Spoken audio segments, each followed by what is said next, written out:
જય માતાજી, જય ખોડિયારમાં. મારે કંઈ જ બોલવું નથી, પણ મને લાગે છે કે લોકો મોઢામાં આંગળી નાખી નાખીને મને બોલાવશે. હાલમાં મારા પપ્પાનો એક વિડીયો વાયરલ કર્યો છે જેની અંદર મારા પપ્પા રડે છે અને કહે છે કે ભાઈ મારી દીકરીએ મારા સાથે વિશ્વાસઘાત કર્યો.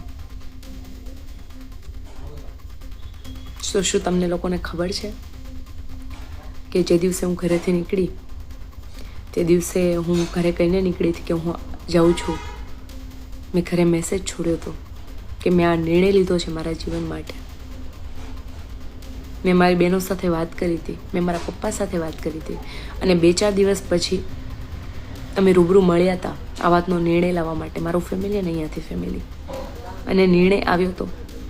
મારા પપ્પાએ રાજી ખુશીથી મારા માથે હાથ મૂકીને આશીર્વાદ આપ્યા હતા અને કીધું હતું કે ભાઈ તું ખુશ રહે, હું તને અપનાવીશ નહીં પણ ક્યારેય તારે આડે નહીં આવું. અને એવું તો છે નહીં ને કે હું દુનિયાની પહેલી એવી દીકરી છું કે જેણે લવ મેરેજ કર્યા, તો હું જ કેમ ચર્ચાનો વિષય?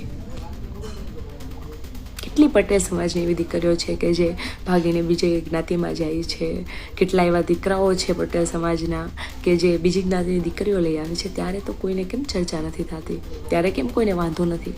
ત્યારે તો બહિષ્કાર નથી થતો? આજે તો મને જીવવા જેવી નથી રહેવા દીધી તમે લોકોએ.